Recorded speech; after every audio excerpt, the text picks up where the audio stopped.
কে আমার এত বছরের সাধনা নষ্ট করল? কে আমার তপস্যায় জল ঢেলে দিল? আমার সেই মহাশক্তিশালী চম্পা ফুল কে নিয়েছে? আমি তাকে ছাড়ব না। তার জীবন আমি তছনছ করে দেব। হে ইচ্ছা পূরণকারী চম্পা ফুল, আমাকে একদম পদ্মর মতো সুন্দরী বানিয়ে দাও।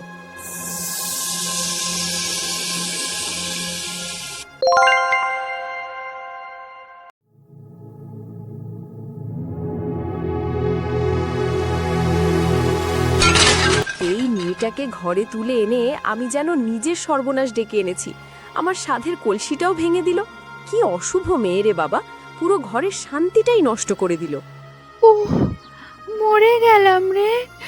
মা গো, মনে হচ্ছে আমার কোমরটা আজই ভেঙে গেল। মামি, আমার খুব কষ্ট হচ্ছে। মরুন, মরিস না কেন অলক্ষী কোথাকার। একদিকে আমার সাধের কলসিটা ভাঙলি, আবার এখন ঢং করছিস। তোর যদি ব্যথা লাগে আমি কি করব? তোকে কি মাথায় করে নাচবো? কুড়ে মেয়ে একটা, কাজের বেলা লবডঙ্কা। মামি, তুমি কেন আমাকে এভাবে বলছো? আমি তো ইচ্ছে করে কলসিটা ভাঙিনি। পা পিছলে পড়ে গিয়েছিল, তাই পড়ে গেলাম। কুলক্ষণী মেয়ে, চোখ দুটো কি মাথায় নিয়ে চলিস? নাকি সুন্দরী হয়েছিস বলে মাটিতে আর পা পড়ে না? রোজ একটার পর একটা আপদ জুটিয়ে রাখিস। আমি আর এসব সহ্য করতে পারছি না। মা, মা, কি হয়েছে মা? হঠাৎ এত চিৎকার করছো কেন? আমাকে বলো কি হয়েছে? মা, সারা বাড়িতে কত আরশোলা ঘুরে বেড়াচ্ছে। তুমি তো জানো আমি ওগুলোকে কত ভয় পাই। তবুও বাড়িতে এখনো কেন এত আরশোলা ঘুরে বেড়াচ্ছে? সব দোষ ওই কুড়ে মেয়েটার। সারাদিন শুধু গিলবে আর কাজের বেলায় বাহানা দেবে। আজ হয় ও থাকবে, নয়তো আমি। মা, আমি খুব ভয় পেয়েছি। মনে হচ্ছে আমি এবার অসুস্থ হয়ে পড়ব। সব ওই পদ্মর জন্য। আমি ওকে ওষুধ আনতে বলেছিলাম, কিন্তু ও এখনো আনেনি। ও দেখতে সুন্দরী বলেই তো তুমি ওকে কিছু বলো না, তাই ও মাথায় চড়ে বসেছে। তুই একটু বিশ্রাম নে মা। ওই বদমাইশ মেয়েটার ব্যবস্থা আমি এখনই করছি। এই তো মহারানী চলে এসেছেন। কিরে, তুই না বললি তোর খুব চোট লেগেছে? তাহলে আমাদের কথা আড়ি পেটে শুনতে কিভাবে চলে এলি? না মামি, আমি তোমাদের কথা শুনতে আসিনি। আমি রূপসার চিৎকার শুনে ভয়ে ছুটে এসেছি যে ওর কোনো বিপদ হলো নাকি। যখন এতই দরদ, তবে সারা ঘরে আরশোলা কেন? তুই জানিস না আমার মেয়ে ওসব ভয় পায়? আমি সব পরিষ্কার করে দেব মামি। আগে আমাকে একটু সুস্থ হতে দাও। কোমরে ভীষণ ব্যথা আমার। তোর নাটক আর চলবে না। তুই কোমরের বাহানা দিয়ে বিশ্রাম নিবি, আর আমরা তোকে বসিয়ে খাওয়াবো? বাইরে এক গাদা বাসন পড়ে আছে, যা ওগুলো এক্ষুনি মেজে আয়। আমি সব পরিষ্কার করে দেব মামি। আগে আমাকে একটু সুস্থ হতে দাও। কোমরে ভীষণ ব্যথা আমার। পদ্ম চলে গেলে রূপসা একা আড়ালে দাঁড়িয়ে শয়তানি হাসি হাসে। সব আমার প্ল্যান মতোই হয়েছে। একদম ঠিক জায়গায় পাথরটা রেখেছিলাম যাতে ও হোঁচট খেয়ে পড়ে যায়। এখন কোমরের ব্যথায় মরবে আর মার খাবে। কি আনন্দ! পদ্ম যন্ত্রণায় কাতরাতে কাতরাতে বাসন মাজতে শুরু করে। ব্যথায় তার সারা শরীর কাঁপছে আর চোখ ঝাপসা হয়ে আসছে। জানি না কেন এই অলক্ষী মেয়েটাকে ঘরে আশ্রয় দিয়েছিলাম। এই কুডাকুনিটা এত সুন্দরী, আর আমার মেয়ে রূপসা কুচকুচে কালো। ওকে দেখে এখন ভয় লাগছে। ওর জন্য কি আমার মেয়ের বিয়ে দিতে পারবো? যে আসবে সে তো এই পদ্মকেই পছন্দ করবে। না, এর একটা ব্যবস্থা করতেই হবে।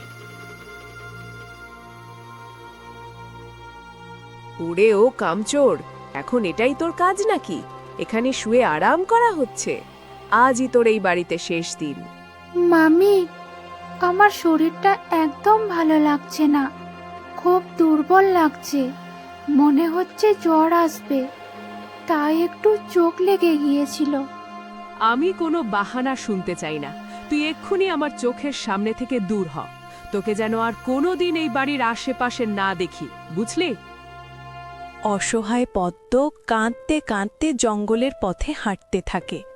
হাঁটতে হাঁটতে সে গভীর জঙ্গলে পৌঁছে যায় এবং সেখানে একটি অদ্ভুত হে কি হলো? বাহ, কত সুন্দর চম্পা ফুল ফুটে আছে। এর নিচে কিছু পাপড়িও পড়ে আছে। আমি তো জানতামই না এই জঙ্গলে এত সুন্দর ফুল ফোটে। পদ্ম নিচু হয়ে একটি পাঁপড়ে তুলে তার চুলের খোপায় গোজে। সাথে সাথে এক অলৌকিক আলোয় তার পুরো শরীর সোনার গয়নায় ভরে ওঠে। হে কি, হে কি হলো? এত সোনা কোথা থেকে এলো? তার মানে এই চম্পা ফুলের মধ্যে কোনো রহস্য আছে। আমি এখনই বাড়ি যাই। এই গয়নাগুলো দেখলে মামি আর রূপসা খুব খুশি হবে। পদ্ম যখন খুশি হয়ে বাড়ির দিকে যাচ্ছে, তখন আড়াল থেকে রাজকুমার বিক্রম তাকে দেখে মুগ্ধ হন। এত সুন্দর মেয়ে তো আমি আগে কখনো দেখিনি। এই গভীর জঙ্গলে এই মেয়েটি কি করছে? ও থাকেই বা কোথায়? আমাকে জানতেই হবে ও কে। রাজকুমার বিক্রম পদ্মর পিছু পিছু হাঁটতে থাকেন, কিন্তু কিছু দূর যাওয়ার পর পদ্ম জঙ্গলের আড়ালে হারিয়ে যায়। আরে, কোথায় গেল মেয়েটি? এই তো চোখের সামনে ছিল। কোথায় গায়েব হয়ে গেল সেই রূপসী কন্যা? যেভাবেই হোক আমাকে ওকে খুঁজে পেতেই হবে। পদ্ম বাড়িতে পৌঁছানোর আগে কাকিমা আর রূপসা নিজেদের মধ্যে কথা বলছিল। এমন সময় পদ্ম সোনার গয়না পরে সেখানে হাজির হয়। মা, তুমি তো ওকে তাড়িয়ে দিয়েছিলে, ও আবার ফিরে এসেছে। আর দেখো, ওর গায়ে কত সোনার গয়না। এত সব ও কোথায় পেল মা? সত্যি তো, এত সোনা তুই কোথায় পেলি পদ্ম? নিশ্চয়ই চুরি করেছিস। হায় হায়, এই মেয়েটা তো গ্রামে আমাদের মান সম্মান রাখবে না। বল, কোথায় চুরি করেছিস? তোমরা একটু শান্ত হও। আমি কোনো চুরি করিনি মামি। আমি যখন জঙ্গল দিয়ে যাচ্ছিলাম তখন একটা চম্পা ফুলের পাপড়ি কুড়িয়ে চুলে লাগিয়েছিলাম, আর অমনি সব হয়ে গেল। শুধু গয়না নয়, দেখো আমার কোমরের ব্যথাও সব ঠিক হয়ে গেল। মা, একটা পাপড়িতে যদি এত কিছু হয়, তবে ওই ফুলে না জানি আরো কত কি আছে। মা, যেভাবেই হোক আমার ওই ফুলটা চাই। আমিও ওই ফুল নিয়ে আসব। হ্যাঁ মা, তুই জলদি যা। ওই ফুল দিয়ে তোকে পদ্মর চেয়েও সুন্দরী হতে হবে। যা মা, ফুলটা ছিঁড়ে নিয়ে আয়। রূপসা জঙ্গলে গিয়ে অনেক খোঁজাখুঁজির পর সেই চম্পা ফুলটি খুঁজে পায় এবং সেটি ছিঁড়ে নিয়ে দৌড়ে বাড়ি চলে আসে। কিছুক্ষণ পর সেখানে এক সাধু বাবা আসেন।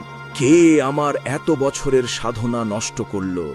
কে আমার তপস্যায় জল ঢেলে দিল? আমার সেই মহাশক্তিশালী চম্পা ফুল কে নিয়েছে? আমি তাকে ছাড়ব না। তার জীবন আমি তছনছ করে দেব। সাধু দেখতে পান দূরে একটি মেয়ে ফুল নিয়ে যাচ্ছে। তিনি তার পিছু পিছু পদ্মদের বাড়িতে পৌঁছে যান। কে আসিস এই ঘরে? জলদি বাইরে আয়, নইলে আমার ক্রোধের আগুনে জ্বলে ছাই হয়ে যাবি। বের হ মূর্খ মেয়ে। কাকিমা বাইরে এসে সাধুকে শান্ত করার চেষ্টা করেন। অন্যদিকে ঘরের ভেতরে রূপসা ভয়ে কাঁপছে। মা, আমাকে বাঁচাও, ওই সাধু আমাকে মেরে ফেলবে। কিছু একটা করো মা। তুই চিন্তা করিস না মা, আমি আছি তো। আমি তোকে ঠিক বাঁচাবো। কাকিমা জোর করে পদ্মকে টেনে বাইরে নিয়ে আসেন। কাকিমা, আমাকে বাইরে কেন টেনে আনছেন? কি হয়েছে? তোর এত সাহস? তুই আমার ইচ্ছা পূরণকারী চম্পা ফুল চুরি করেছিস? এই অপরাধের কোনো ক্ষমা নেই। আমি তোকে এক্ষুনি চম্পা ফুল বানিয়ে দিচ্ছি। তুই তখনই এই অভিশাপ থেকে মুক্তি পাবি যেদিন কোনো নিঃস্বার্থ রাজকুমার তোকে স্পর্শ করবে। কিন্তু এই জঙ্গলে কোনোদিন কোনো রাজকুমার আসবে না, তাই তোর মুক্তিও অসম্ভব।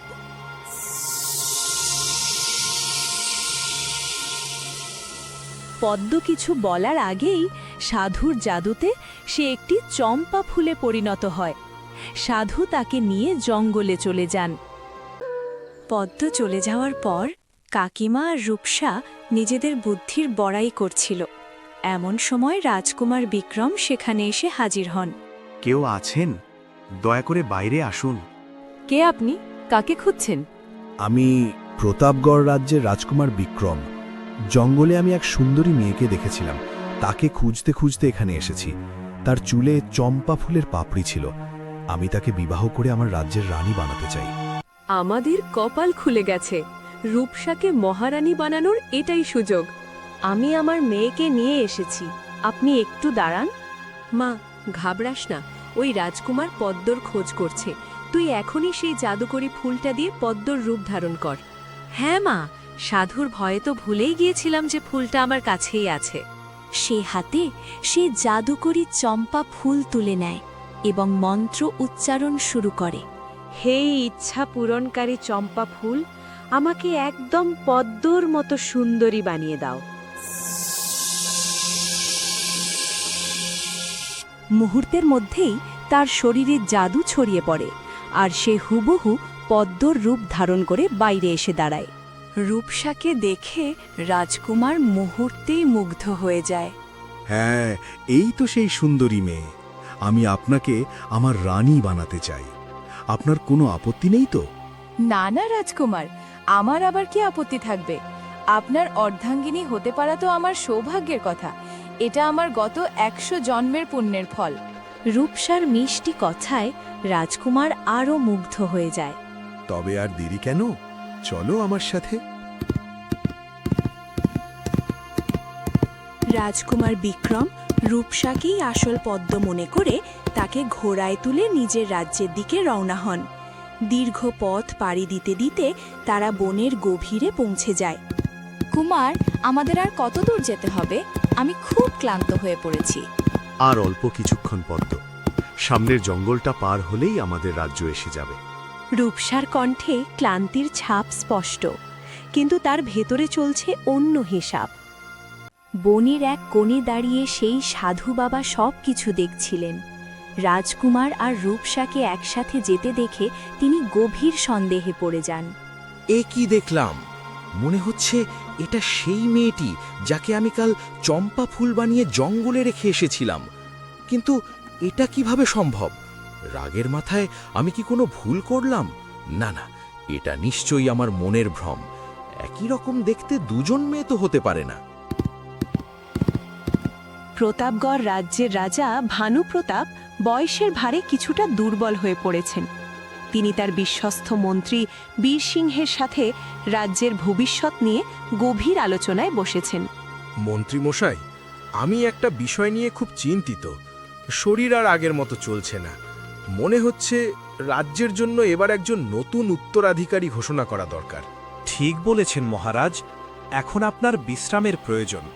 আপনি রাজকুমার বিক্রমের হাতে রাজ্যের দায়িত্ব তুলে দিন। আমিও তাই চাই, কিন্তু আমাদের পূর্বপুরুষদের একটা নিয়ম আছে। রাজ্যের দায়িত্ব নেওয়ার আগে রাজকুমারের বিবাহ করা আবশ্যক। এই কথাটি যেন মন্ত্রীর জন্য সুযোগ হয়ে দাঁড়ায়। মহারাজ, আপনার অনুমতি থাকলে আমার একটি প্রস্তাব ছিল।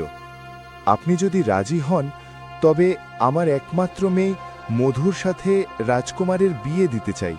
প্রস্তাবটা মন্দ নয়, তবে রানী আর বিক্রমের মতামত নেওয়া দরকার। ঠিক তখনই এক সৈনিক দ্রুত এসে মহারাজকে জানায় যে রানী তাকে জরুরি তলব করেছেন। এখন আবার কি জরুরি কথা এলো? যখনই কোনো কাজের কথা বলি তখনই কোনো না কোনো বাধা এসে দাঁড়ায়। রাজা ভানুপ্রতাপ তড়িঘড়ি রানীর মহলের দিকে রওনা দেন। মহারাজ, গুপ্তচরের মাধ্যমে খবর পেয়েছি রাজকুমার বিক্রম কোনো এক মেয়েকে নিয়ে প্রাসাদে আসছেন। আপনি এ কি বলছেন রানী? বিক্রম কাকে নিয়ে আসছি? সে কি কোনো রাজকুমারী? গুপ্তচর বিস্তারিত কিছু বলেনি, শুধু বলেছে মেয়েটি দেখতে চাঁদের মতো সুন্দরী। রাজকুমার বিক্রম রূপসাকে নিয়ে প্রাসাদে পৌঁছান। রাজা ও রানী তাদের অভ্যর্থনা জানান। বাবা, আমি এই মেয়েটিকে বিবাহ করে আমার রানী বানাতে চাই। ও খুব সাধারণ ঘরের মেয়ে, কিন্তু মনে খুব জোর। বাহ, মেয়েটি তো সত্যিই খুব সুন্দরী, যেন সাক্ষাৎ চাঁদ আকাশ থেকে নেমে এসেছে। আমি খুশি হয়েছি বিক্রম। আমি চাই তোমরা দ্রুত বিবাহ করে রাজ্যের দায়িত্ব বুঝে নাও। দূর থেকে মন্ত্রী বীরসিংহ এই দৃশ্য দেখছিলেন এবং রাগে ফুঁসছিলেন। যখনই কোনো পরিকল্পনা করি এই রাজকুমার একটা না একটা ঝামেলা পাকায়। কোথা থেকে এক রাস্তার মেয়েকে তুলে এনেছে, কিন্তু আমিও এত সহজে হাল ছাড়ব না। আমার মেয়ে নন্দিনীর সাথে বিক্রমের বিয়ে না দেওয়া পর্যন্ত আমি শান্ত হব না। রানী রূপসাকে নিজের মহলে নিয়ে যান। মা, তোমার এখানে কোনো অসুবিধা হচ্ছে না তো? তোমাকে সত্যি পূর্ণিমার চাঁদের মতো দেখাচ্ছে। না রানীমা, আমার কোনো অসুবিধা নেই। আমি তো গরিব ঘরের মেয়ে, এসব আমার কাছে স্বপ্নের মতো লাগছে। এটা স্বপ্ন নয় মা, এটাই সত্যি। তুমি হাত মুখ ধুয়ে নাও, আমার দাসী সুমন তোমার খাবার দিয়ে যাবে। রূপসা চলে যাওয়ার পর দাসী ঘরে এসে খাবার রাখে এবং সেই চম্পা ফুলটি দেখতে পায়। আরে, এই চম্পা ফুলটা এখানে কি করছে? এটা নিশ্চয়ই নতুন রানীর। ফুলটা তো প্রায় শুকিয়ে গেছে। এক কাজ করি, এটা ফেলে দিয়ে একটা টাটকা ফুল এখানে রেখে দিই। দাসী সেই জাদুকরী ফুলটি তুলে নিয়ে বাইরে আবর্জনার স্তূপে ফেলে দেয়। রূপসা এখনো জানে না যে তার রূপ ধরে রাখার একমাত্র চাবিকাঠি হারিয়ে গেছে। এই একই রঙের একটা টাটকা ফুল নিয়ে আসি। এই শুকনো ফুলটা ফেলে নতুন ফুল রাখলে নতুন রানী নিশ্চয়ই খুব খুশি হবেন। রূপসা ঘরে ফিরে দেখে নির্দিষ্ট জায়গায় সেই চম্পা ফুলটি নেই। সে ভয়ে শিউরে ওঠে। আমার ফুলটা কোথায় গেল? এখানেই তো রেখেছিলাম। ওটা না পেলে তো সব শেষ হয়ে যাবে। আমার আসল চেহারা সবার সামনে বেরিয়ে পড়বে। নিশ্চয়ই কেউ ওটা বাইরে ফেলে দিয়েছে। আমাকে এখনই গিয়ে দেখতে হবে। রূপসা দৌড়ে ঘরের বাইরে আসে। সে দেখে দাসী সুমন রাজপ্রাসাদের বাগানে দাঁড়িয়ে আছে এবং তার পায়ের কাছে সেই চম্পা ফুলটি পড়ে আছে। তুমি এটা কি করেছো? আমার চম্পা ফুলটা মাটিতে ফেলে দিয়েছো? তোমার এত সাহস! আমাকে মাফ করে দিন রানীমা, আমি বুঝতে পারিনি। আমি দেখলাম ফুলটা শুকিয়ে গেছে, তাই ভাবলাম এর বদলে একটা নতুন ফুল এনে রাখি। আজ থেকে তুমি আমার কোনো জিনিসে হাত দেবে না। এই কথাটা ভালো করে মাথায় গেঁথে নাও, নইলে তোমার পরিণতি খুব খারাপ হবে, বুঝেছো? ঠিক সেই সময়ে মন্ত্রী বীর সিংহ রাজপ্রাসাদ থেকে নিজের বাড়ির দিকে যাচ্ছিলেন। তিনি বাগানের এই ঘটনাটি দেখে ফেলেন। এ কি দেখছি আমি? প্রাসাদে পা রাখতেই এই মেয়েটা ঝগড়া শুরু করে দিল, তাও আবার একটা সামান্য চম্পা ফুলের জন্য। না না, এই ব্যাপারটা আমাকে দেখতেই হবে। এমন কি আছে ওই চম্পা ফুলে? মন্ত্রী আর দেরি না করে দ্রুত নিজের বাড়ির দিকে রওনা হন। রূপসাও ফুলটি নিয়ে নিজের ঘরে চলে যায়। দাসী হতবাক হয়ে সেখানেই দাঁড়িয়ে থাকে। একটা সামান্য চম্পা ফুলের জন্য নতুন রানী আমার সাথে এমন ব্যবহার করলেন? আমি কি ফুলটা সরিয়ে এত বড় অপরাধ করে ফেলেছি? কে জানে বাবা, আমি এই বড় লোকদের কিছুই বুঝতে পারি না। মন্ত্রীর একটি মেয়ে ছিল, নাম নন্দিনী। নন্দিনী যেমন লোভী তেমনই স্বার্থপর। সে রাজকুমার বিক্রমকে বিয়ে করে মহারানী হতে চায়, ঠিক যেমন তার বাবা রাজ্যের সিংহাসন দখল করতে চায়। না না, এটা কখনোই হতে পারে না পিতা। আমাকে ছাড়া অন্য কেউ রাজকুমার বিক্রমকে বিয়ে করতেই পারে না। এই রাজ্যের মহারানী হব কেবল আমি। আমিও তো সেটাই চাই মা। শুধু একবার তুমি রাজকুমার বিক্রমকে বিয়ে করে নাও, তারপর পুরো রাজ্য আমাদের হাতের মুঠোয় চলে আসবে। কিন্তু পিতা, এখন এটা কিভাবে সম্ভব? ওই মেয়েটা তো রাজপ্রাসাদে এসে গেছে। রাজকুমার তো ওই মেয়েটাকেই বিয়ে করবেন। অনেক কষ্টে আমি এই বিয়েটা কিছুদিনের জন্য আটকে রেখেছি। আমাদের যা করার খুব তাড়াতাড়ি করতে হবে, নইলে এই রাজ্য আর রাজকুমার দুটোই আমাদের হাতছাড়া হয়ে যাবে। কিন্তু আমি কি করব পিতা? আমি কিভাবে রাজা বিক্রমের মনে নিজের জায়গা বানাবো? আমি তো কিছুই বুঝতে পারছি না। প্রাসাদের সবাই তোকে খুব পছন্দ করে, তাই যা করার তোকেই করতে হবে। আমার মাথায় একটা দারুণ বুদ্ধি এসছে। আমি এখন যা যা বলবো, কাল তুই ঠিক সেভাবেই কাজ করবি। ঠিক আছে পিতা, বলুন আমাকে কি করতে হবে যাতে রাজকুমার আমাকে পছন্দ করতে শুরু করেন। মন্ত্রী তার মেয়েকে ষড়যন্ত্রের সব কথা বুঝিয়ে বলেন।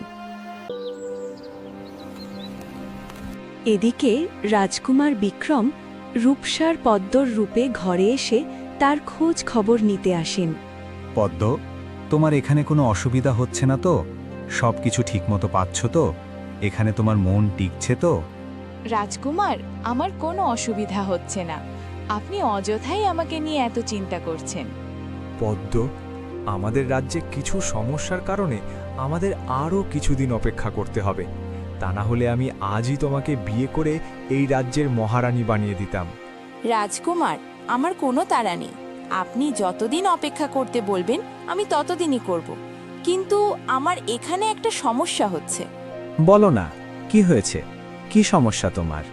আপনি দাসীদের বলে দেবেন তারা যেন আমার কোনো জিনিসে হাত না দেয়।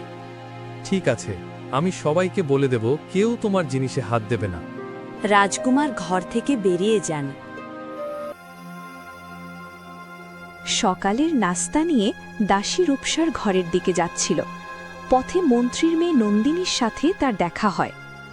আরে চন্দ্রা, তুমি এখানে? আর বাগানে রানীমা কখন থেকে তোমাকে ডাকছেন? আমাকে খুঁজছেন? কিন্তু কেন? আমি কি করে জানবো কেন? তুমি নিজে গিয়েই দেখে এসো। তুমি এই খাবারের থালাটা এখানেই রেখে যাও। আমি তো এখানেই দাঁড়িয়ে আছি। রানীমায়ের সাথে দেখা করে এসো, তারপর এই খাবারটা নিয়ে যেও। ঠিক আছে, আমি এখনই যাচ্ছি। দাসী নাস্তা রেখে দ্রুত রানীর দিকে ছুটে যায়। এই সুযোগে নন্দিনী রূপসার খাবারে বিষ মিশিয়ে দেয় এবং মনে মনে পৈশাচিক আনন্দ পায়। এবার তো আমার কাজ হয়ে গেল। যা করার এবার এই বিষই করবে। এই বিষাক্ত খাবার খেলে ওই রাস্তার মেয়েটার খেল খতম। আর তারপর রাজকুমারের মনে আমি জায়গা ঠিকই বানিয়ে নেব। নন্দিনী নাস্তা সেখানেই রেখে চুপি চুপি চলে যায়। কিছুক্ষণ পর দাসী ফিরে এসে সেই বিষ মেশানো নাস্তা নিয়েই রূপসার ঘরের দিকে এগোয়। নন্দিনী আড়াল থেকে লুকিয়ে লুকিয়ে সব দেখতে থাকে।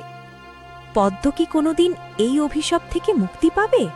রাজকুমার কি জানতে পারবে রূপসার আসল সত্য? নাকি পদ্ম চিরদিনের জন্য চম্পা ফুল হয়েই জঙ্গলে হারিয়ে যাবে? জানতে হলে মিস করবেন না আমাদের পরবর্তী পর্ব। গল্পটি ভালো লাগলে কমেন্টে অবশ্যই জানাবেন। আর এসবি মরাল টোনস চ্যানেলটি সাবস্ক্রাইব করতে একদম ভুলবেন না।